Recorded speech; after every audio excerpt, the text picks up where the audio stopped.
함께 나눌 말씀 요한 2장 2절에서 12절 말씀입니다. 요한 2장 12절에서 17절 말씀입니다.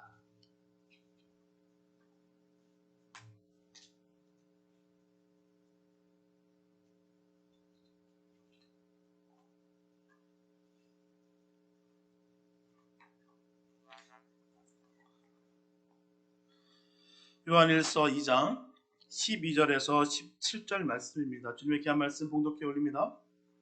자녀들아, 내가 너에게 쓰는 것은 너희 죄가 그의 이름으로 말미암아 사함을 얻으며, 아비들아, 내가 너에게 쓰는 것은 너희가 태초부터 계신 이를 알며, 청년들아, 내가 너에게 쓰는 것은 너희가 악한 자를 이겼음이니라. 아이들아, 내가 너에게 쓴 것은 너희가 아버지를 알았으며, 아비들아, 내가 너에게 쓴 것은 너희가 태초부터 계신 이를 알았으며, 청년들아, 내가 너에게 쓴 것은 너희가 강하고 하나님의 말씀이 너희 속에 거하시고 너희가 흉악한 자를 이겼습니다. 이 세상이나 세상에 있는 것들을 사랑하지 말라. 누구든지 세상을 사랑하면 아버지의 사랑이 그 속에 있지 아니하니, 이는 세상에 있는 모든 것이 육신의 정욕과 안목의 정욕과 이생의 자랑이니 다 아버지께로 쫓아온 것이 아니요 세상으로 쫓아온 것이라. 이 세상도 그 정욕도 지나가되 오직 하나님의 뜻을 행하는 이는 영원히 거하느니라. 아멘. 사도 요한은 본문을 통해 본서를 쓰는 목적에 대해서 분명히 전하고 있습니다. 쓰는 것은 계속 전하고 있습니다. 이미 쓰여진 요한복음을 통해 모든 성도들은 하나님 아버지를 알았고요, 진리의 말씀을 알았습니다. 또한 굳건한 신앙을 소유한 바가 있습니다. 성도들의 이런 신앙 성장은 당시 거짓 교사들의 가르침으로부터 자신의 신앙을 지킬 수 있는 원동력이 됐어요. 뿐만 아니라 세상을 본받지 않고 거듭난 자로서 성결한 생활을 하게 하였다라는 것입니다. 복음은 이처럼 성도의 믿음을 견고하게 하고 또 복음에 합당한 생활을 하게 합니다. 이러한 것이 바로 복음의 궁극적인 목표입니다. 듣는 것에서, 아는 것에서 멈추는 것이 아니라 생활을 통해서, 삶을 통해서 드러나야 된다는 거예요. 오늘 본문을 통해서 주님께서 원하시는 복음에 대해 자세하게 살펴보며 은혜를 나누고 합니다. 예수님의 제자 사도 요한은 사랑하는 믿음의 권속들에게 신실하고 진실한 충고를 하고 있습니다. 본문 12절부터 14절에 보게 되면 세 가지 각각 다른 대명사를 쓰고 있습니다. 본문의 12절부터 13절에는 자녀들아, 아비들아, 청년들아 라는 대명사를 썼고요, 본문 14절에는 아이들아, 아비들아, 청년들아 라는 대명사를 썼습니다. 이 가운데 두 번이나 사용되고 있는 대명사는 아이들아, 아비들아, 청년들아 라는 것입니다. 이 말이 계속해서 반복되는 것을 우리가 알 수가 있어요. 여기서 아이들아 라고 부르는 대상은 미성숙함, 연약함, 미자립 상태에 있는 대상을 말하는 거예요. 그러나 그러한 자일지라도 너희 죄가 그의 이름으로 말미암아 사함을 받았음을 분명히 전하고 있습니다. 분명한 것은 그리스도 안에는 어린애가 없어요. 아무리 나이가 어리고 철없는 아이일지라도 예수의 이름으로 사형을 받게 됩니다. 아무리 신앙이 얕고 경험이 부족했다 할지라도 그는 예수 이름으로 말미암아 사죄함을 받게 되는 거예요. 복음은 일반적으로 복된 소식이라 전합니다. 혹은 아름다운 소식을 의미하는 거예요. 이 소식은 그리스도께서 이 땅에 오심으로 말미암아 성취되었습니다. 그리스도께서 오심으로 말미암아 인간이 구원을 받았다는 거예요. 즉 복음의 능력은 죄 사함에 있습니다. 우리가 예배드리고 기도하고 말씀에 충실할 수 있는 것, 우리가 복음을 따르는 그 이유가 뭐겠습니까? 죄 사함 때문에 있는 거예요. 죄 사함이 없다고 한다는 것은 끔찍한 일입니다. 우리가 사명이 그대로 멈춰 있다는 거예요. 주님으로 말미암아 우리가 복음의 능력을 받아 우리가 죄 사함을 받았다는 것입니다. 얼마나 감사한지. 한편 복음은 모든 인류가 그 선포의 대상이라는 거예요. 특정 인물, 특정 지역, 특정 나라가 아니라 모든 인류를 말하는 것입니다. 그래서 입으로 예수를 주로 시인하며 또 하나님께서 그를 죽은 자 가운데서 살리신 것을 믿는 자는 누구나 할 것 없이 어떤 죄를 지었다 할지라도 구원받을 수 있게 되었다라는 것입니다. 이처럼 복음의 문은 누구에게나 열려 있는 거예요. 남녀노소 빈부 귀천이 중요치 않습니다. 상관이 없어요. 성도는 죄 사함을 받았을 때 성숙한 그리스도인이 되는 거예요. 결코 나이를 묻지 않습니다. 경험을 묻지 않아요. 다른 것이 아닌 예수를 믿었을 때 그 피로 말미암아 사함을 받는 것입니다. 그 은혜가 우리에게 임했으니 얼마나 감사한지 모르겠습니다. 주님으로 말미암아 우리가 죄 사함을 받았다는 거예요. 그래서 사죄함을 받았을 때 그는 어린아이가 아니고 성숙한 성도가 되는 것입니다.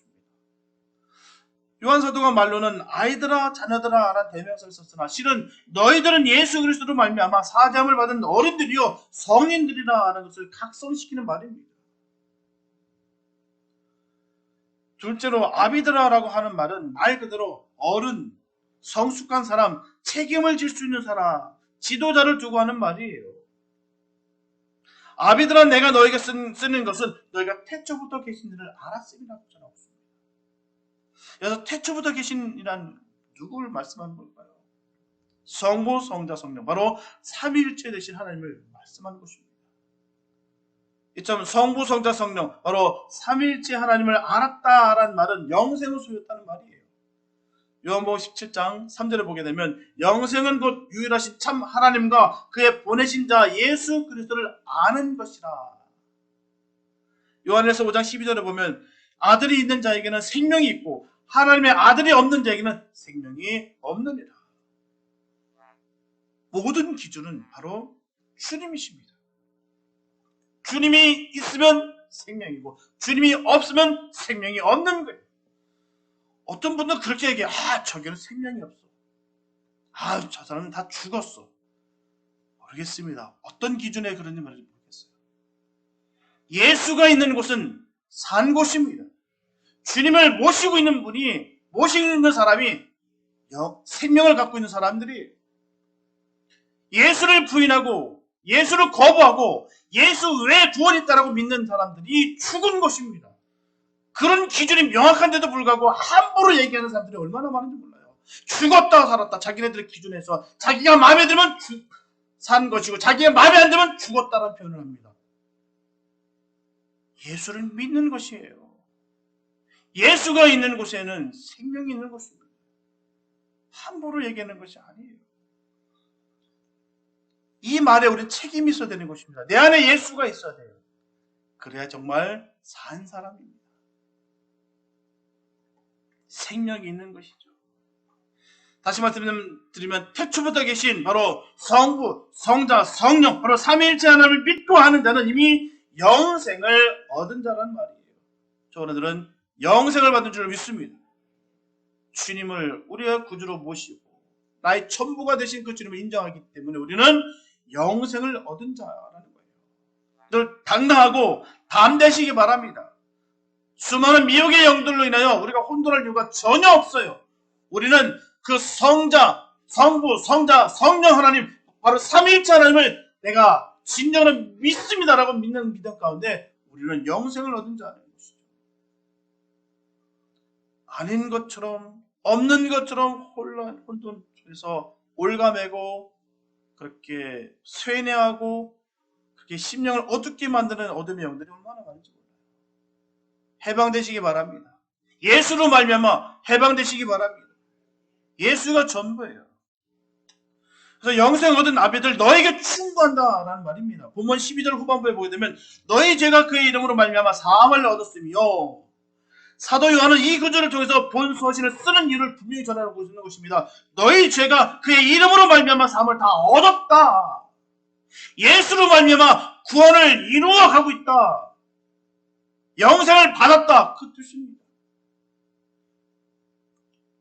온 인류가 예수의 피로 말미암아 죄사함을 받았다라는 사실을 분명히 공포하고 있는 거예요. 예수를 믿음으로 말미암아 우리는 구원을 받았습니다. 천국의 시민권을 우리가 주님으로 인하여 받았다는 거예요. 그러나 죄사하면은 전제 조건이 분명히 있습니다. 즉 자신의 죄에 대해 통해 자백해야 되는 것이죠. 회개의 역사가 있어야 되는 것입니다. 과거의 죄악된 삶으로부터 벗어나 빛 가운데로 행해야 되는 거예요. 아는 것에 멈추고 지식으로 멈추면 아무 의미가 없습니다.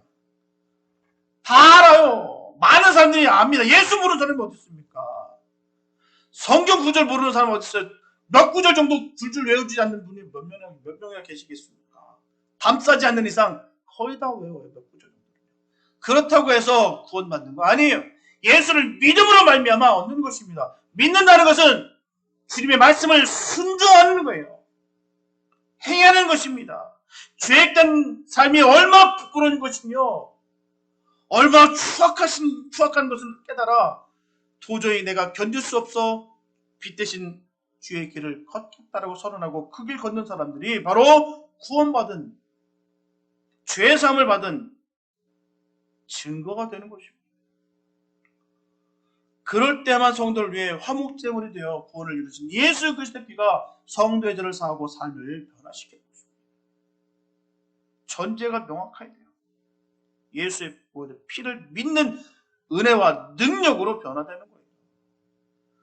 아무 소용이 없습니다. 믿는다고 하고 삶은 아무 변화가 없다는 것은 믿는 게 아니에요. 뭐가 믿는 겁니까? 아직 죄악에서 머물고 있는데, 아직도 죄에 중독되어 있는데 뭐가 믿는 것이겠습니까? 몸부림을 치지도 않는데, 갈급하지도 않는데 무엇을 가지고 우리가 믿는다라고 전할 수가 있겠냐 말이죠. 분명히 구원은 삼일째 하나님을 믿음으로 얻게 되는 것입니다. 다른 방법과 길은 없어요. 좀 쉬운 방법이 있다. 저는 그 길을 하겠습니다. 그러나 다른 길은 없습니다. 예수를 믿음으로 말미암아 구원해요. 이 사실은 절대 바뀌지 않습니다. 주님의 임재가 있어야 구원받은 증거가 되는 거예요. 셋째로 청년들아라고 하신 말씀은 역시 청년의 그 특성을 인정하고 하는 말입니다. 그래서 청년은 혈기왕성한 사람을 가리켜 청년이라고 합니다. 이렇게 청년의 특성은 강함에 있어요. 물러나지 않고 승리하는 데 있습니다. 청년들아 내가 너에게 쓰는 것은 너희가 악한 자를 이겼기 때문이다라고 분명히 전하고 있습니다. 성도는 믿음의 장부가 되어야 돼요. 마귀와 싸워 반드시 이겨야 됩니다. 악한 자와 싸워 이겨야 됩니다. 악한 자와 싸워 이길 수 있는 힘의 근원은 바로 본문 14절 하반절에 분명히 기록되어 있어요. 하나님의 말씀이 너희 속에 거함으로 너희가 흉악한 자를 이길 수 있다라고 분명히 전하고 있습니다. 그냥 이기는 거 아니에요. 힘으로 이기는 것이 아닙니다. 꾀로 이기는 것이 아니에요. 죄물로 이기는 것이 아닙니다. 세상 능력으로 이기는 것이 아닙니다. 바로 하나님의 말씀으로 이기는 거예요. 그 말씀의 능력으로 악한 자를 이기는 자를 가리켜서 우리 청년들이다라고 전하는 것입니다. 복음을 받아들이고 구원을 받은 자들은 영적으로 성장해야 되는 거예요. 영적으로 강건한 원기 있는 믿음을 갖도록 해야 될 줄 믿습니다. 언제까지나 어린아이 같이 연약한 믿음을 갖춰서는 안 돼요. 소위 말하면 추한 것입니다. 분명히 구원을 받았는데, 분명히 주님으로 인하여 내가 하나님의 자녀가 됐는데도 불구하고 아직도 그 어린아이 같은 모습으로 계속 머물러 있는 것이 참 부끄럽다는 거예요. 참 구분이 됩니다. 성숙된 것과 미성숙된 모습이 그대로 드러나고 있어요. 자, 얼마나 좋겠습니까? 온 교인들이, 온 성도들이 다 성숙하면 얼마나 좋을까요? 참 미성숙함, 어린 양들이 손이 많이 갑니다. 이것저것 다 챙겨야 돼요. 그러나 성숙된 양들, 건강한 양들은 알아서 꼴을 먹고 알아서 거기서 잘 생활을 합니다. 병들었기 때문에, 먹지 못하기 때문에, 함께하지 못하기 때문에 점점 말라가는 거예요. 헌신할 마음도 없고 사랑할 마음도 없고 늘 사랑만 구걸하고. 예전 어떤 장로님 그러셨대요. 어떤 장로님, 우리 교회는 사랑하는 사랑이 너무 없어 냉랭하다고. 그러니까 그 장로님 당당하게 얘기했어요. 그러면 사랑하세요. 그 뜻은 뭐냐면요, 사랑이 없다고 하는 얘기는 난 사랑만 받고 싶습니다. 사랑할 마음이 전혀 없습니다. 나는 그냥 어린아이 같은 그냥 이 신앙을 계속 고수하고 싶습니다. 나는 어른 되고 싶은 마음이 전혀 없습니다. 라는 똑같은 거예요. 정말 사랑의 사람들은요, 그런 말 합니다. 믿음의 사람들은 그 말 하지 않습니다. 내가 먼저 손 내밀고. 왜요? 주님으로 인해 내가 사랑을 받았기 때문에 받은 사랑 내가 몸부림을 치며 전하는 거예요. 그게 어른된 모습입니다. 왜요? 진한 주님의 사랑을 받았기 때문에, 인격적으로 주님을 만났기 때문에 할 수 있는 일입니다. 인격적으로 주님을 만나지 못했기 때문에 그냥 그턱이고 그날입니다. 잘하지가 않아요. 영적으로 성장함에 대해 사도 요한은 요한복음에서 과실을 맺는 것으로 묘사한 바가 있습니다. 과실은 가지가 나무에 붙어 있을 때만 맺을 수 있는 거예요. 가지에서 떨어지면요, 맺히고 싶어도 맺혀지지가 않습니다. 마찬가지로 성도들도 그리스도께 딱 붙어 있을 때만 성장할 수 있는 거예요. 또한 그리스도께 붙어 있을 때만 튼튼하게 자라서 열매를 맺을 수가 있는 것입니다. 거기 있는 거예요. 예수에 딱 붙어 있는 것과 아직도 주님보다는 나를 믿는 자들, 나의 경험과 나의 생각과 나의 고집과 나의 아집을 더욱더 신봉하고 따르는 사람들에게는 열매가 없습니다. 사랑이라는 걸 찾아볼 수가 없어요. 사랑을 표현하고 위장된 사랑은 결국 수단을 여기고 사람을 이용하기 위한 사랑일 뿐 진정한 사랑이 아닙니다.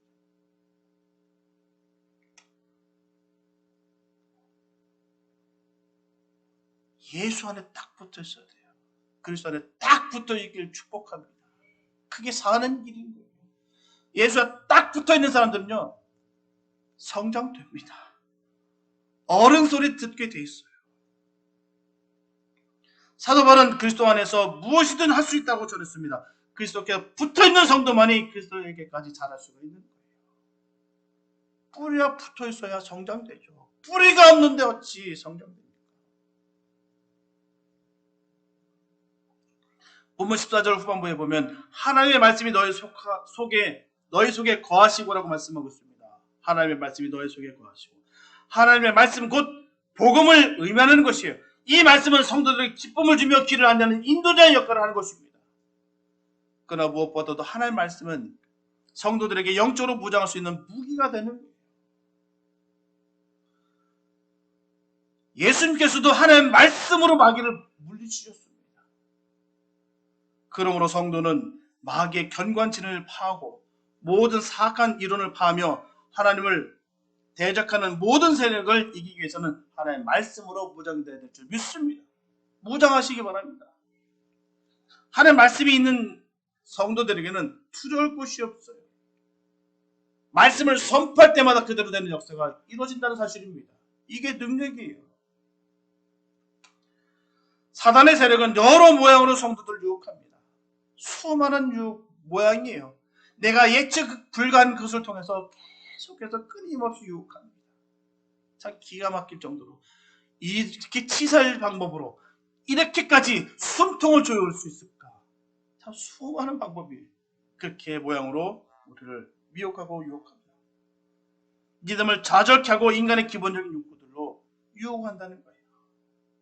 끊임없이 말입니다. 우리의 믿음 약해지게 만들고 그 마음속에 두려움을 심어주고, 그래서 공포와 떨림으로 주님을 바라보지 못하고 세상에 급급해서 결국 주님과의 관계는 다 틀어지고 결국 멸망에 이르기까지 사단은 끝까지 우리를 공격한다는 거예요.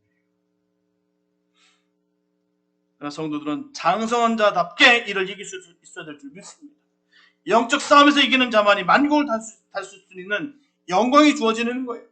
그냥 만국을 다스릴 수 있는 영광이 그냥 주어지는 것이 아닙니다. 영적 싸움에서 이긴 자만이 얻게 되는 거예요. 영적 싸움을 꼭 이기는 자 되시기 바랍니다. 우리를 믿는 것이 나의 힘을 믿는 것이 아니라 주님의 주신 능력으로, 그 믿음으로 말미암아 우리가 이길 수 있는 거예요. 늘 그것을 위해서 소망하시고 갈망하시기 바랍니다. 그 영적 싸움에서 우리는 반드시 이겨야 돼요. 이와 같이 요한 사도가 본문에서 사용한 세 개의 대명사들의 아이들아, 아비들아, 청년들아 의미를 참고해 보게 되면 이 단어들은 결코 연령의 차이에 의한 분류를 말하는 것이 아닙니다. 또한 신앙의 정도에 의한 분류도 아니라는 것을 우리가 알 수가 있어요. 이 단어들은 모든 믿는 자들을 총칭하는 말이에요. 즉 믿음으로 속죄함을 받은 자, 하나님을 알므로 영생을 얻은 자, 하나님의 말씀으로 승리한 모든 성도들을 총칭하는 말입니다. 그러한 성도들에게 요한 사도가 충고하는 말은 너희는 이 세상이나 이 세상에 있는 것들을 사랑하지 말라. 이 세상을 사랑하지 말라. 이 세상에 있는 것들을 사랑하지 말라. 그렇다면 요한은 왜 이런 말을 했을까요? 그렇다면 이 세상은 어떤 세상일까요? 분명히 이 세상은 하나님이 지으셨습니다. 하나님이 모든 것을 지으셨어요. 하나님의 손길이 미치지 않는 것이 없습니다. 다 주님께서 만드시고 세우셨습니다. 그리고 하나님이 이 세상을 지으실 때 세상은 하나님이 보시기에 좋은 세상이었습니다. 보시기에 좋았더라라고 선포하셨어요. 그런데 불행하게도 이 세상은 악한 세상으로 변해버립니다. 하나님께서는 당신의 독생자 그리스도를 죽이시면서까지 세상을 극진히 사랑하셨는데도 불구하고 이 세상은 악한 세상으로 변했어요. 안타깝게도 왜 하나님이 이 세상을 사단에게 내어주는지 대해서 우리가 알 수 없어요. 왜 주셨는지. 그래서 우리가 하나님 앞에 갔을 때 시원한 대답을 들을 수가 있을 것입니다. 하여튼 세상은 하나님의 허락 아래서 마귀의 세상이 됐다는 거예요.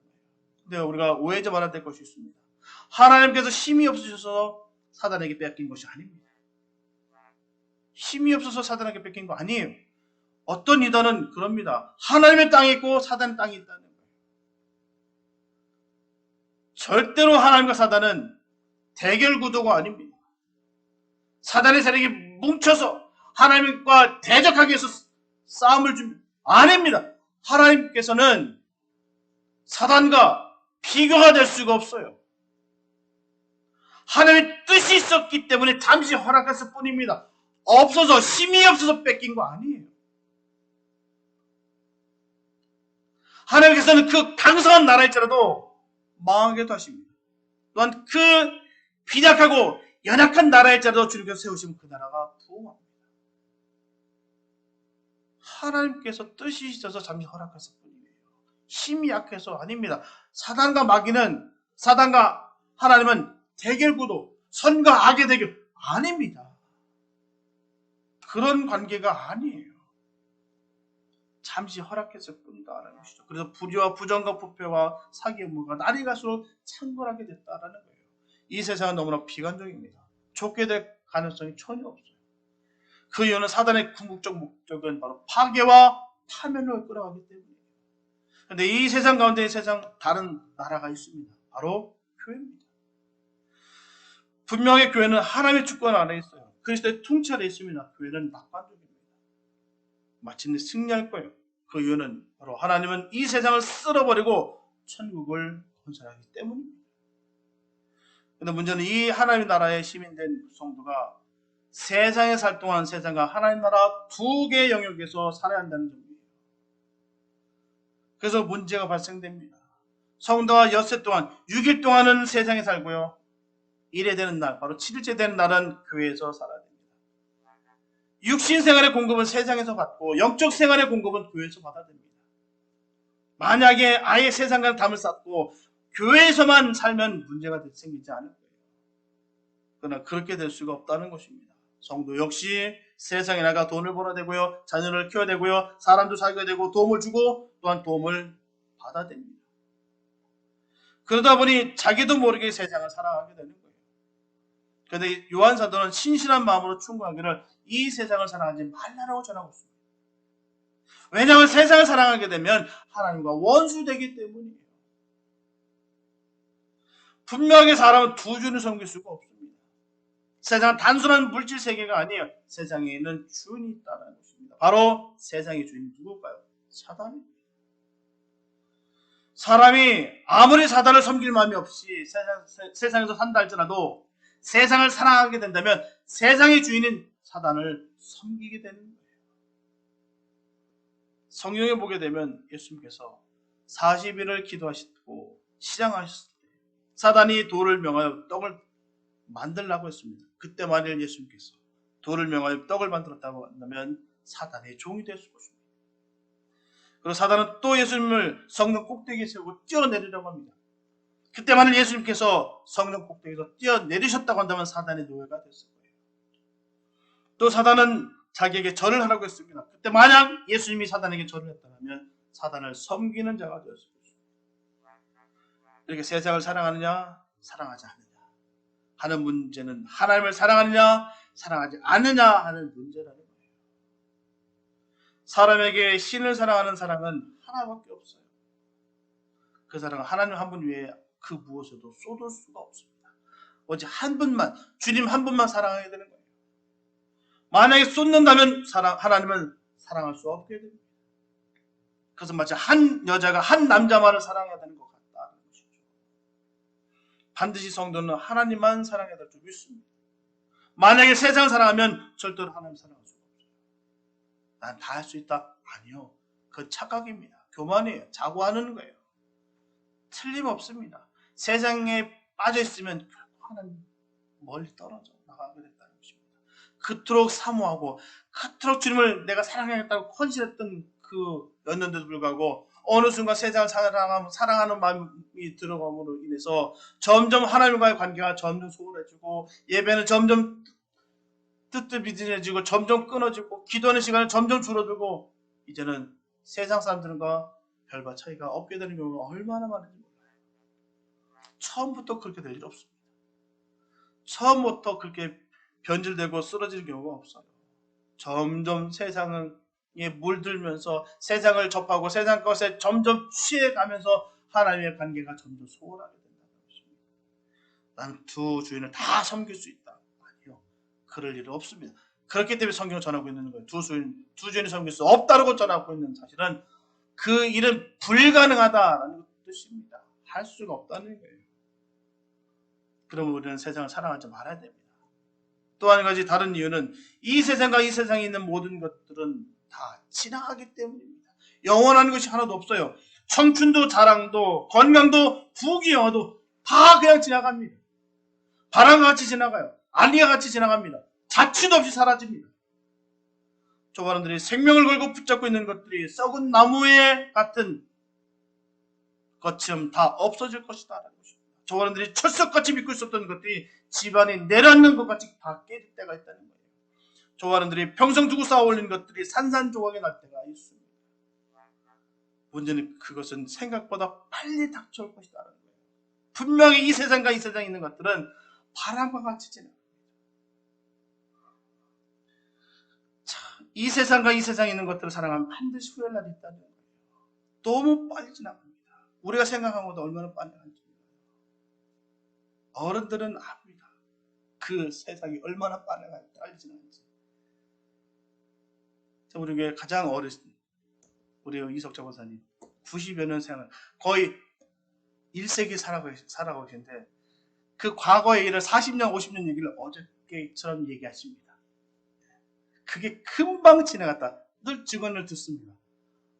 그냥 순간적으로 지나갔다는 거예요. 이게 현실입니다. 근데 웃긴 게 젊은 사람들에게 얘기하면 안 먹혀요. 모릅니다. 근데 젊은 사람들 그걸 잘 알아듣는다는 것, 그것도 보면 이상한 것일 수도 있어요. 아직도 건강한데, 아직도 시간이 많다는 느끼는데 그 말이 안 먹힙니다. 그러나 전할 수밖에 없는 이유는 진리이기 때문에 전하는 거예요. 금방 지나가거든요. 지나가 본 사람들이 아는 증언입니다. 40년, 50년이 그냥 눈 깜짝할 사이에 쓱 지나갔다. 지금 벌써 2월 달입니다.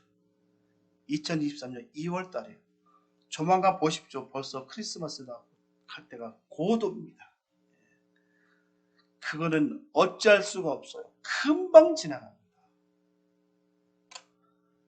우리가 생각하는 것보다 더 빨리 지나갈 수밖에 없다는 거예요. 그래서 그 후에 그 실망은 절대로 돌이킬 수 없는 후회요. 실망입니다. 그렇게 되지 않기 위해서 세상을 사랑하지 말아야 되는 거예요. 그럼 어떤 것이 세상을 사랑하는 것이고 어떤 것이 세상을 사랑하지 않는 것일까요? 우리가 세상과 인연을 끊고서는 살 수 없다는 것을 이미 말씀드렸어요. 우리 세상에 속해서 살아가고 있습니다. 끊을 수가 없어요. 성경에 보게 되면 육신의 정욕과 안목의 정욕과 이생의 자랑에 빠지는 것이 이 세상을 사랑하는 것이다라고 전하고 있습니다. 그래서 육신의 정욕과 안목의 정욕과 이생의 자랑에 빠지지 않는 것이 이 세상을 사랑하지 않는 것이다 전하고 있는 거예요.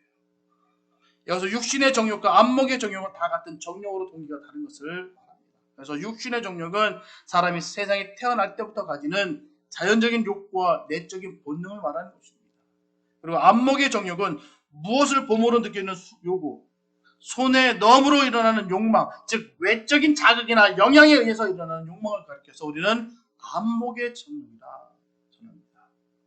또한 이생의 자랑이란 교만과 자만에 빠지는 심성을 말합니다.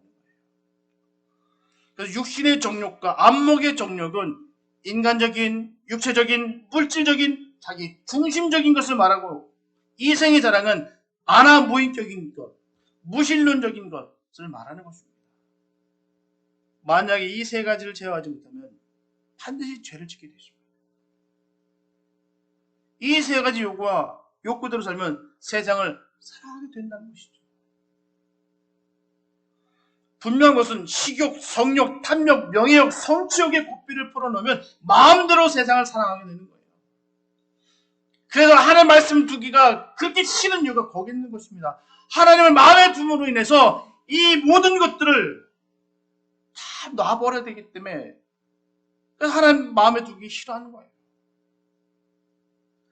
하나님을 버리면, 하나님을 외면하면 이 모든 것들 내 마음대로 내가 할 수 있는데 하나님 때문에 자꾸 죄책감이 들고 불편하게 생각한다는 것입니다. 우리가 이성이 마비되면 어떨까요? 사람이 본능이 지배하게 됩니다. 사람이 그렇게 되게 됐어요. 아무리 많은 것을 가졌다 할지라도, 명예가 높다 할지라도, 지식이 많다 할지라도요, 이성을 놓아버리고 본성에 충실하게 되면 어떻게 됩니까? 바로 동물처럼 되는 거예요.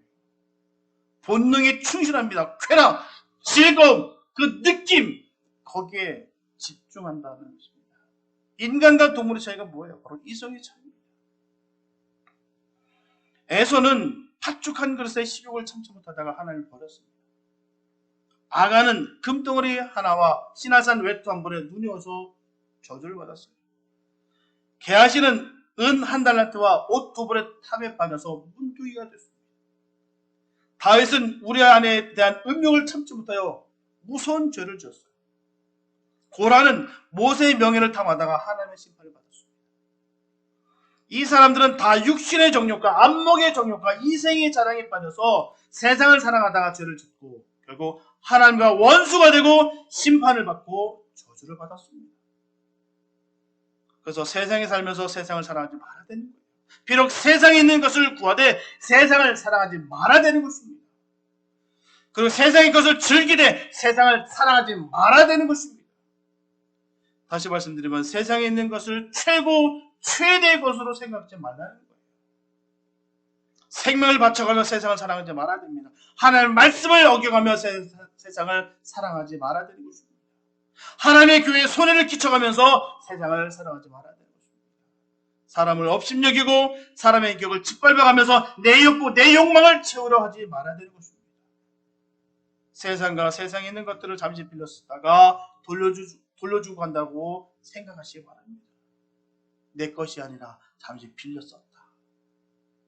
먹는 것, 입는 것, 돈, 집, 가구, 차, 직장, 명예, 이 세상에 있는 모든 것은 바로 하나님 아버지한테 빌려 쓰다가 이 세상 떠날 때 하나님 아버지에게 돌려주고 간다고 생각하시기 바랍니다. 많이 빌려 쓴 사람은 많이 일하고 많이 돌려줄 생각하시기 바랍니다. 적게 빌려 쓴 사람은 적은 일에 충성하다가 적게 돌려줄 생각하시기 바랍니다. 하지만 바람 주님께 많이 빌려 쓰시고 많이 돌려주시기 바랍니다.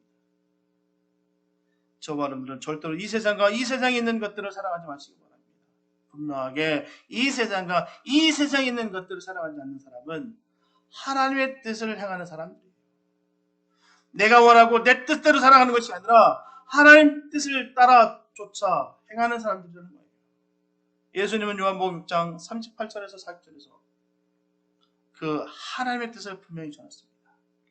내가 하늘로서 내려온 것은 내 뜻을 행하려 함이 아니요 나를 보내신 이의 뜻을 행하려 함이니라. 나를 보내신 이의 뜻은 내게 주신 자 중에 내가 하나도 잃어버리지 아니하고 마지막 날에 다시 살리시는 것입니다. 내 아버지의 뜻은 아들을 보고 믿는 자마다 영생을 얻는 이것이니 마지막 날에 내가 이를 다시 살리리라 하시니라. 철저하게 우리 주님은 하나님의 뜻을 행하기 위해 이 땅에 오셨고 그 모든 것을 순종하셨어요. 우리도 하나님 뜻을 알고 하나님 뜻대로 살고 하나님 뜻대로 일하다가 주님 부르실 때 하나님 앞에 꼭 서시길 바랍니다. 하나님 앞에서 아무것도 내놓을 것이 없어도 세상을 사랑하지 않고 하나님의 나라 위에 일하는 것을 인정받는 성도들이 되시기 바랍니다. 하나님을 더 사모하시고 더 사랑하시기 바랍니다. 끊임없이 주님을 사모하시고 사랑하시기 바랍니다. 주님을 끊임없이 사모하고 사랑하는 사람들은 시험에 들지 않아요. 내 눈에 걸리는 것에 넘어지지 않습니다. 하나님 사랑하는 그 마음 때문에 그렇다는 것이죠. 하나님 사랑하는 그 마음으로 회복되어지는 것이죠. 이 참 맛을 깨닫는 우리가 됐으면 참 좋겠습니다. 하나님을 인하여 주님께서 주시는 그 은혜가 늘 넘치게 부음을 받아서 어떤 상황 속에 있다 할지라도 우리가 평강과 은혜가 넘치는 삶을 사시길 축복합니다. 세상이 줄 수 없는 그 기쁨을 주님으로 인하여 얻어지는 역사가 있게 되시길 축복합니다. 그것은 바로 주님을 사모하는 사랑 가운데 이루어지는 거예요. 주님을 최고로, 주님을 최대로 섬기시며 살아가시길 축복합니다. 그럴 때 그 은혜가 임하게 되는 거예요. 사랑하는 여러분, 성장하기 원하십니까? 고통이 올 때 꼭 이겨내시기 바랍니다. 성령의 뿌듯한 열매를 가슴에 안을 것입니다. 그러나 고통만 기다리지 마시고 하나님께 열심히 힘을 다해서 의도적으로 복되게 힘차게 나가시기 바랍니다. 더 큰 성령의 보람을 느끼실 거예요. 섬기고 봉사하시기 바랍니다. 더 빨리 성장할 것입니다.